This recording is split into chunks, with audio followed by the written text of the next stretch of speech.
আজকে সাংবাদিক আজাদ ভাই আমার কাছে আজান শুনতে চাইছে। আমার আজান এমনি কাণ্ঠিক ভাবে সুন্দর, কিন্তু ফুয়ুজুত ভাবে আমাদের সেই ফয়েজ নাই।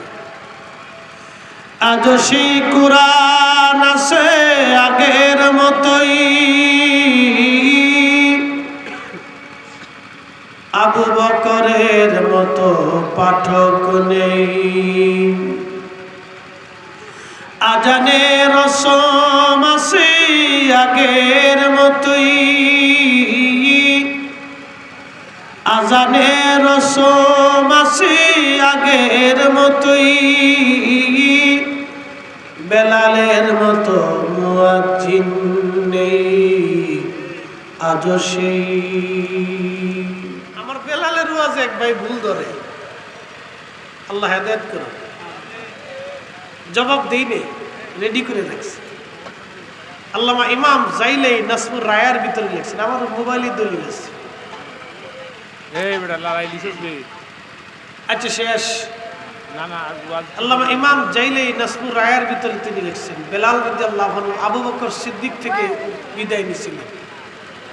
কেন নিয়েছিলেন এই কথাটা আবার ইমাম কিরমানি শারহে বুখারীর মধ্যে লিখছেন। শারহে বুখারীর মধ্যে তিনি লিখছেন, বেলাল মদিনার দৃশ্যগুলি, নবীজির বিয়োগ ব্যথাকে সহ্য করতে পারতেন, এই জন্য চলে গিয়েছিলেন। আর স্বপ্নের বিস্তারিত ব্যাখ্যাটা এটা আল্লামা ইমাম তাকিউদ্দিন সুবকি আর শিফাউস সাকামের মধ্যে লিখছেন। পুরা বর্ণনাটা শায়েখ আব্দুল হক মুহাদ্দিস দেহলভী মাদারিজুন নবুওয়াতের মধ্যে আছে। ইমাম হালাবি সিরাতুল হালাবির মধ্যে একটা আংশিক আছে। মানে এক একজন লেখক কম বেশি করে লেখছেন, এই সবগুলিকে আমি মিক্সার করে ম্যাচিং করে আমি একটা আলোচনা উপস্থাপন করছি। বুঝতে পারছেন তো বেলালের আজানটা কত মধুর হবে, একসাথে বলেন আল্লাহু আকবার।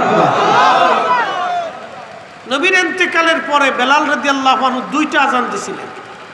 একটা আজান মদিনাতে, আর একটা আজান বাইতুল আকসাতে দিয়েছিলেন। বাইতুল আকসাতে যিনি যে আজানটা দিয়েছিলেন, সেই আজানে হযরত ওমর, আবু দারদা রাদিয়াল্লাহু আনহুমা থেকে শুরু করে সমস্ত সাহাবীরা রাসূলের সেই স্মৃতিচারণে কেঁদে কেঁদে হয়রান হয়েছিল, কেউ স্থির থাকতে পারেনি।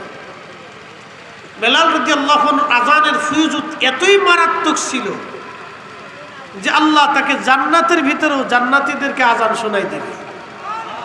একসাথে বলবেন আল্লাহু আকবার। আজকে সাংবাদিক আজাদ ভাই আমার কাছে আজান শুনতে চাইছে। আমার আজান এমনি কাণ্ঠিক ভাবে সুন্দর, কিন্তু ফুয়ুজুত ভাবে আমাদের সেই ফয়েজ নাই।